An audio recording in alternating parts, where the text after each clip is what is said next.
Good morning. সকলোকে মোৰ এটা নতুন ভিডিঅ'লৈ স্বাগতম জনাইছো। আশা কৰিছো আপোনালোকে ভিডিঅ'টো চাই ভাল পাব। আৰু ৰাতিপুৱা গা পা ধুই উঠি ত্ৰিশি স্কুল গ'ল আৰু এতিয়া আমাৰ কাৰণে বনাব হৈছে ব্ৰেকফাষ্ট। আজি বনাম ভেজ স্যান্ডউইচ। তাৰ কাৰণে মই তিয়হ, গাজৰ, বিলাহী এনেকৈ ৰেডি কৰি লৈছো।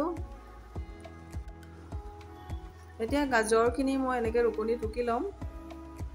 আৰু তিয়হখিনি ৰুকনি টুকিলে যিহেতু একেবাৰে পানীৰ নিচিনা হৈ যায় সেইকাৰণে এনেকৈ কটাৰীৰে মিহি মিহিকৈ কাটি দিছোঁ। লগত বিলাহী আৰু পিঁয়াজখিনিও কাটি ল'ম। আৰু এতিয়া ইয়াতে দিছোঁ মেয়নিজ 1.5 চামুচমান, লগত দিছোঁ নিমখ সোৱাদ অনুসৰি আৰু দিছোঁ জালুকৰ গুড়ি অকণমান, যাতে অকণমান জ্বলা জ্বলা নিচিনা ফ্লেভাৰ এটা আহে। আৰু এইখিনি ধুনীয়াকৈ মিক্স কৰি ল'ম। এতিয়া মই ব্ৰেড কিপিছত এনেকৈ অকণমান বাটাৰ লগাই লৈছোঁ আৰু মিক্স কৰি থোৱা ভেজিখিনি ইয়াতে দি দিছোঁ।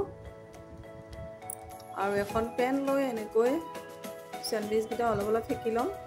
মাজত যদি আপোনালোকে ইচ্ছা কৰে চীজ স্লাইচ দিব পাৰে, তেতিয়া বেছি ভাল লাগে খাবলৈ। এয়া হৈছে মোৰ আচাৰ, ৰ'দত দি থৈছোঁ আৰু মই আহিছোঁ ওপৰত এটা বস্তু নিবলৈ। আহিছোঁ নিমপাত নিবলৈ। এইডাল হৈছে নিমপাত, চাদৰ ওপৰত নিমৰ গছ। তাৰ পৰা কেইটামান পাত এনেকৈ ছিঙি লৈছোঁ। বনাম আজি নিমৰ চাবোন, সেইকাৰণে নিমপাত ছিঙিবলৈ আহিলোঁ ওপৰত। আৰু এইবিলাক হৈছে পুদিনা, কচু। এইখিনি হৈছে নিমপাত। মই পাতখিনি এনেকৈ গুচাই লৈছোঁ আৰু এটা মিক্সি জাৰ লৈছোঁ। আৰু মিক্সি জাৰত পাতখিনি আগতে ধুনীয়াকৈ পিচি ল'ব লাগিব।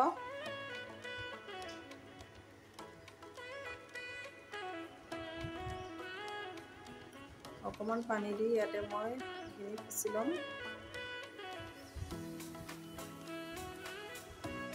আৰু এতিয়া এখন চালনীৰ সহায়েৰে এইখিনি চেকি ল'ম। আপোনালোকে ইচ্ছা কৰিলে নচকাকৈও দিব পাৰে, এইখিনি গোটেইখিনি দি দিব পাৰে, তেতিয়া স্ক্ৰাবিঙৰ নিচিনা এটা হ'ব। কিন্তু মই চাবোনহে বনাম যিহেতু, সেইকাৰণে এনেকৈ চালনীত চেকি লৈছোঁ। আৰু এইটো লৈছোঁ চপ বেছ। অনলাইনত যিকোনো অনলাইন শ্বপিঙৰ পৰা ল'ব পাৰে। আৰু মিষ্টাৰক দিছোঁ কাটিবলৈ।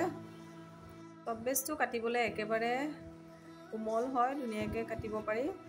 আৰু পনীৰৰ টুকুৰাৰ জোখত ধুনীয়াকৈ সৰু সৰুকৈ কাটি ল'লে হ'ল, তেতিয়া গলিবলৈ সহজ হ'ব। মই এনেকৈ ধুনীয়াকৈ সৰু সৰুকৈ কাটিব দিছোঁ। এনেকৈ কাটি লৈছোঁ। আৰু এতিয়া এটা কেৰাহী লৈছোঁ। ইয়াত ডাবল বইলিং কৰিব লাগিব, যিহেতু ডাইৰেক্ট আপুনি পানীত বা গেছৰ ওপৰত দিব নোৱাৰে। পানীখিনিৰ ওপৰত এনেকৈ চচপেন এটাত মই এইখিনি দি দিছোঁ। আৰু এই চাহ ধুনীয়াকৈ গলি গৈছে। পানী দিয়াৰ লগে লগে গলিয়ে যায়। এটা কথা মাত্ৰ লক্ষ্য ৰাখিব যাতে ইয়াতে পানী নপৰে। আৰু এইখিনি গলি যোৱাৰ পিছত মই ইয়াতে দিছোঁ নিমপাতৰ ৰসখিনি। আৰু এনেকৈ ধুনীয়াকৈ মিলাই ল'লে হ'ল এবাৰ। চপ বেছখিনি একেবাৰে গলি যোৱাৰ পিছত গেছটো অফ কৰি দিছোঁ মই। আৰু এতিয়া এইটো চিলিকন মল লৈছোঁ আৰু ইয়াতে মই নাৰিকল তেল অলপ অলপ দি কিনে এনেকৈ ধুনীয়াকৈ মিলাই ল'ম, যাতে চাবোনটো ওলোৱাত সহজ হয়। সেইটো মই অনলাইনৰ পৰা লৈছোঁ, ফ্লিপকাৰ্টৰ পৰা লৈছিলোঁ মই। আপোনালোকে ইচ্ছা কৰিলে ডিছপ'জেবল যিবিলাক বাতি বা গ্লাছ আহে তাত দিও ধুনীয়াকৈ বনাব পাৰে, খালি পিচ পিচকৈ কাটি ল'লে হ'ল পিছত। আৰু এতিয়া মই ইয়াতে চাবোনখিনি দি যাম অলপ অলপকৈ। আৰু হোমমেড যিবিলাক চাবোন হয় সেইবিলাক আপোনালোকে অনলাইনত চাব বহুত বেছি দাম হয়। ইমান দামেৰে চাবোন এটুকুৰা কিনি লোৱাতকৈ নিজে এনেকৈ ধুনীয়াকৈ বনাই ল'ব পাৰে। যিবিলাক মানে আগ্ৰহী হয়। আৰু মই যিহেতু নতুন নতুন বস্তু কিছুমান ট্ৰাই কৰি ভাল পাওঁ, সেইকাৰণে মোৰ এইটো বহুত ভাল লাগিলে। এইটো বনালোঁ মই, সেইকাৰণে আপোনালোকেও যদি এনেকৈ বনাব বিচাৰে প্লিজ বনাই চাব। বহুত ধুনীয়া হয়, একো ইয়াতে কেমিকেল ইউজ নাই যিহেতু।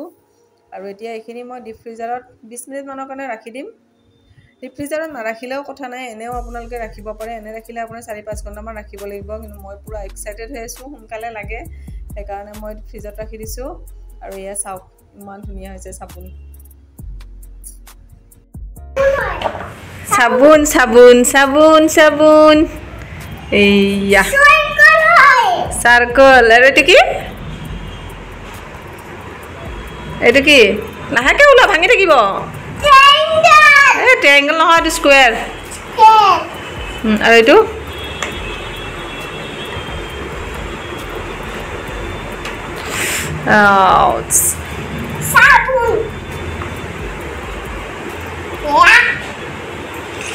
এতিয়া তুমি কোনটোৰে গা ধুবা আই লাভ ইউ নহয় এইটো হাৰ্ট শ্বেপ এইয়া চাওক চাবোন ইমান ধুনীয়া হৈছে নহয় মই পূৰা কি ক'ম আৰু দিল খুচ হৈ গৈছে আৰু ওপৰৰখিনি যে এইবিলাক আপোনালোকে ইচ্ছা কৰিলে কাটি ল'ব পাৰে কিন্তু মই ঘৰতে ইউজ কৰিম যিহেতু এইবিলাক একো কটা নাই এনেকৈ মই ইউজ কৰিম চাবোনখনেৰে এতিয়া আপোনালোকক মই হাত ধুই দেখাই দিম আমাৰ কৃষিও অলৰেডি আই লাভ ইউ চাবোনেৰে গা ধুতে তাৰ এখন আই লাভ ইউ চাবোন হেনো দেখিছে ইমান ধুনীয়াকৈ ফেনাইছে তো আপোনালোকেও এনেকৈ ধুনীয়াকৈ ঘৰতে চাবোন বনাই ইউজ কৰিব আৰু ভিডিঅ'টো কেনেকুৱা পাইছে মোক কমেণ্ট ছেকশ্যনত জনাবলৈ নাপাহৰিব আজিলৈ আহিছোঁ পুনৰ এটা নতুন ভিডিঅ'লৈ লগ পোৱাৰ আশাৰে ভিডিঅ'টো চোৱাৰ বাবে বহুত বহুত ধন্যবাদ